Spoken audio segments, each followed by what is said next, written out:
জয়চণ্ডী পাহাড়ের নিচে রামনগর গ্রামে পুটু তার ঠাকুমার সাথে বাস করত।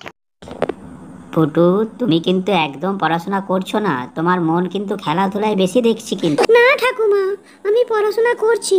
না না, তা কিছুতেই নয়, তুমি ঠিক মতো পড়াশোনা করছো না, তাহলে তোমাকে খুব বকাঝকা করবো। উমা, আমাকে বকো না, আমি পড়াশোনা করব। না, তুমি কিছুতেই পড়াশোনা ঠিক মতো করছো না, তোমাকে আমি বকবই। দাঁড়াও, তোমাকে আমি মজা দেখাচ্ছি। ঠাকুমা আমাকে আজ খুব বকেছে, না আমি আর পড়া করবই না, আমি বন্ধুদের সাথে খেলাধুলা করব, আমি চলেই যাব, এখানে থাকবোই না।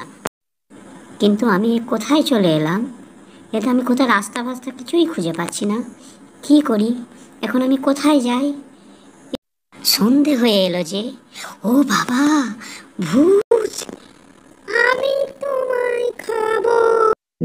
পটু, তোকে আমি এবার খাবো। আমার ভয় করছে, তুমি কি? আমাকে বাঁচাও বন্ধু ভূত, তুমি কোথায় আছো? আমাকে তোকে আমি খাবো। বন্ধু ভূত, তুমি কোথায় আছো? আমাকে বাঁচাও, আমাকে মেরে ফেললো, বাঁচাও। এই শাকচুন্নি, তুই পুটুকে ভয় দেখাচ্ছিস কেন? দূর হ এখান থেকে, চলে যা, চলে যা এখান থেকে। আমি পুটুকে খাবো, আমি পুটুকে খাবো। দূর হ বলছি, এখনো গেলি না, তবে দেখাচ্ছি মজা। আমাকে বাঁচাও বন্ধু ভূত, আমাকে বাঁচাও। চলো পুটু, তোমাকে বাড়ি পৌঁছে দিই। তুমি কিন্তু আর বদমাইশি করবে না কখনো, ঠিক মতো পড়াশোনা করবে, ঠিক আছে?